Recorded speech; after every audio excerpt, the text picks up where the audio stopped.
অসম দৰ্শন আঁচনিৰ অধীনত বৰনগৰ অঞ্চলৰ ৬০টাকৈ সত্ৰ নামঘৰ উপাসনাস্থলীলৈ ১.৫০ লাখ টকাকৈ ধনৰাশি চেক বিতৰণ।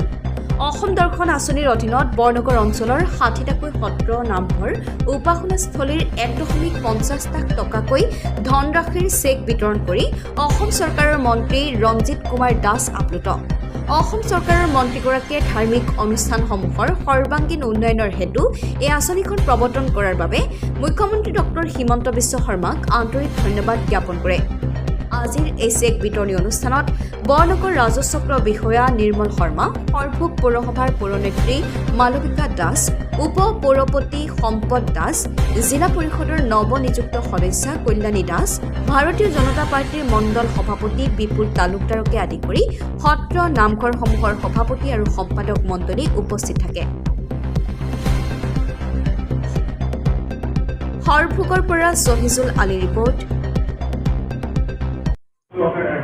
মাননীয় মুখ্যমন্ত্ৰী ডক্টৰ হিমন্ত বিশ্ব শৰ্মা ডাঙৰীয়াই যেতিয়া তেখেতে মুখ্যমন্ত্ৰী দায়িত্ব লোৱাৰ পিছতে তেখেতে সিদ্ধান্ত দিছিলে যে অসমত থকা সত্ৰ নামঘৰসমূহে যিসমূহে অসম দৰ্শনৰ ধনৰাশি লাভ কৰা নাই আগন্তুক দিনত সেইসকলকো ধনৰাশি দিম বুলি কৈছিলে। আৰু সেইটোৰ ফলস্বৰূপে আমাৰ অসমত প্ৰায় ৮,০০০তকৈ অধিক সত্ৰ নামঘৰক তেওঁলোকক এককালীন এটা সহায়তা আগবঢ়াইছে। আৰু সেইটোৰ আধাৰত ৩ লাখ টকাকৈ প্ৰতিটো ৮,০০০ যি নামঘৰ সত্ৰক ৩ লাখ টকা চেংচন অনুমোদন কৰিছে। আৰু সেই অনুমোদিত ধনৰ ভিতৰত ১.৫ লাখ টকা অগ্ৰিম বিভিন্ন ঠাইত চেকযোগে বিতৰণ কৰা হৈছিল। আজি আমাৰ যি বৰনগৰ অঞ্চলৰ প্ৰায় ৬০টাতকৈ অধিক তেনেকুৱাকৈ সত্ৰ নামঘৰক আজি আমি এককালীন ধনৰাশি ১.৫ লাখ টকাকৈ আমি প্ৰদান কৰিছোঁ। আৰু ইয়াৰ পিছতে যিখিনি অসম দৰ্শনত অন্তৰ্গত হ'ব পৰা যোগ্যতা থকা যিসমূহ আছে নামঘৰে হওক বা সত্ৰই হওক বা আধ্যাত্মিক স্থানেই হওক সেইসকলকো আগন্তুক দিনত অন্তৰ্ভুক্ত কৰা হ'ব।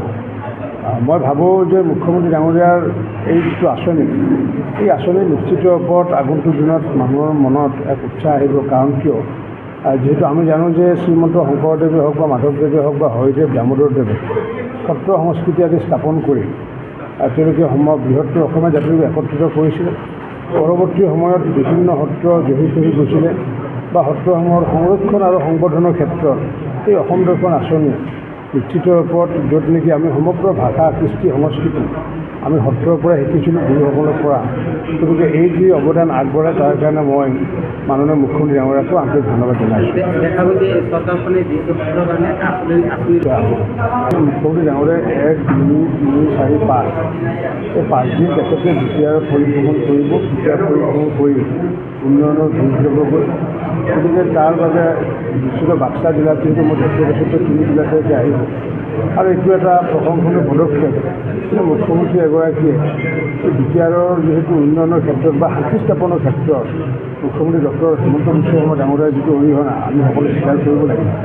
দেশৰ প্ৰধানমন্ত্ৰী নৰেন্দ্ৰ মোদী ডাঙৰীয়াৰ পিছত মাননীয় গৃহমন্ত্ৰী অমিত শ্বাহ ডাঙৰীয়া আৰু তাৰপিছত আমাৰ মুখ্যমন্ত্ৰী ডক্টৰ হিমন্ত বিশ্ব শৰ্মা ডাঙৰীয়াৰ লগতে যি বিজেপিত বসবাস কৰা যিমানবোৰ জনসাধাৰণ আছে বা প্ৰমোদ বড়ো ডাঙৰীয়াকে আদি কৰি যিসমূহ ৰাজনৈতিক দলৰ নেতাও আছে সকলোৰে সহায় সহযোগৰ ফলস্বৰূপে আজি শান্তিৰ বাতাবৰণ এটা আহিছে। আৰু শান্তিৰ বাতাবৰণ আহিছে কাৰণে আজি কোকৰাঝাৰত নিশা ১২ বজাতে মানুহে ঘূৰিব পৰা এটা অৱস্থা হৈছে।